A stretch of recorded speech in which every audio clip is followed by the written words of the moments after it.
Hello दोस्तों, कैसे हैं आप लोग। Good morning. मैं पिछले पार्ट में कुछ प्रमुख घटनाओं के बारे में बात किया था।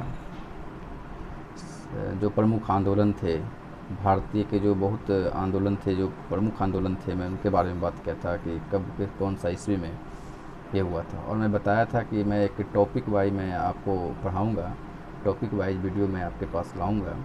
और आज मैं, जो मैं पिछली बार मैं बोल चुका था, उसी के को मैं आगे बढ़ाऊँगा। और आज मैं एक आधुनिक भारत पढ़ाने जा रहा हूँ। आधुनिक भारत, ऐसे तो पता है कि हिस्ट्री में 3 तरह की घटनाएं हुई थी। एक प्राचीन भारत, दूसरा जो घटना हुई थी वो मध्यकालीन भारत, और तीसरा है आधुनिक भारत। तो मैं आज जो बताने जा रहा हूँ वो आधुनिक भारत से घटनाएं हुई थी, मैं उनके बारे में बात करूँगा। जो आधुनिक भारत में सबसे पहले मुग़ल साम्राज्य के पतन से ही स्टार्ट हुआ था। जब मुग़ल साम्राज्य का पतन हुआ था तो एक आधुनिक भारत आ गया। और जैसा कि हम लोग जानते हैं कि प्राचीन भारत जो था उसमें हिंदुओं का शासक हुआ करता था, हिंदू का शासन हुआ करता था। और मध्यकालीन भारत में मुसलमानों का शासन हुआ था, मुस्लिम लोग शासन किए थे। और जब आधुनिक भारत आया तब उसमें अंग्रेज़ों का शासन हुआ।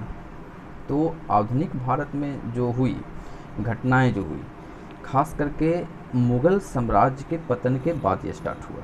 और मुग़ल साम्राज्य का पतन आपको बहादुर शाह प्रथम से लेकर के चलना पड़ेगा। जो बहादुर शाह प्रथम था, जिसका 1707 से लेकर के 1712 ईस्वी तक उसने शासन किया। बहादुर शाह प्रथम, एक्चुअली बहादुर शाह प्रथम जो था वो औरंगजेब का ही बेटा था।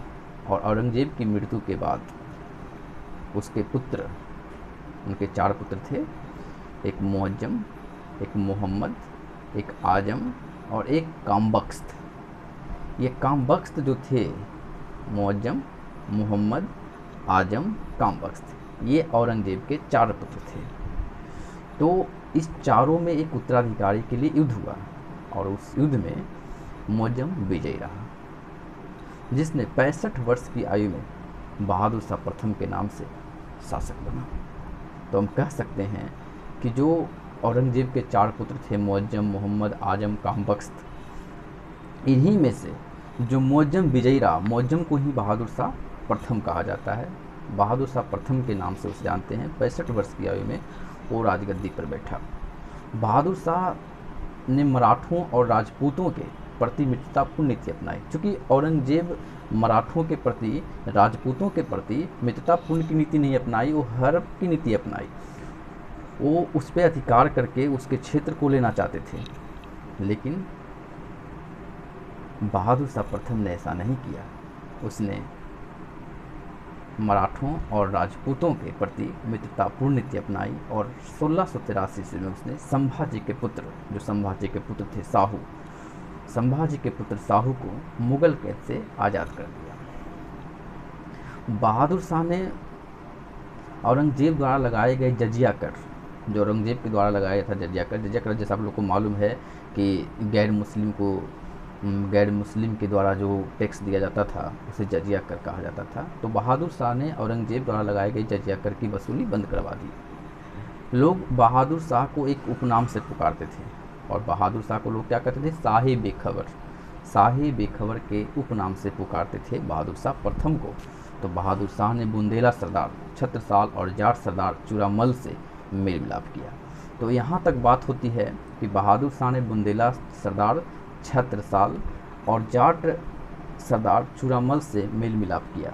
तो ये बात होती है आधुनिक भारत में सिर्फ बहादुर शाह प्रथम की। एक चीज़ याद रखिएगा, इसके 1707 से लेकर 1712 तक इसने किया था। इसका मेन जो, एक बार हम फिर से रिकॉल कर देते हैं, इसका जो मेन थिंकिंग था कि बहादुर शाह प्रथम औरंगजेब का बेटा था। औरंगजेब का बेटा था, उसका नाम मुअज्जम था। मुअज्जम अपने तीनों भाई को हरा करके, पराजित करके राजगद्दी पर बैठा 65 वर्ष की आयु में, और वो बहादुर शाह प्रथम के नाम से प्रसिद्ध हुआ। औरंगजेब बहादुर शाह प्रथम को लोग शाह बेखबर भी कहते थे।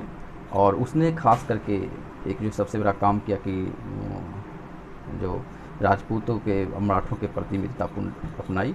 तो आज का वीडियो मैं बस यहीं तक बहादुर शाह प्रथम तक ही लेके चलता हूँ, 1700 से 12 तक ले। फिर मैं कल मिलूँगा एक अलग टॉपिक के साथ। इसके बाद जहांदर शाह आएगा, फ़र्रुखसियार आएगा, मोहम्मद शाह आएगा, अहमद शाह आएगा, आलमगीर दूती आएगा, शाह आलम दूती आएगा। ये सब मैं टॉपिक बाय टॉपिक अलग से बताऊँगा। तो thank you, watch later video, thank you, bye.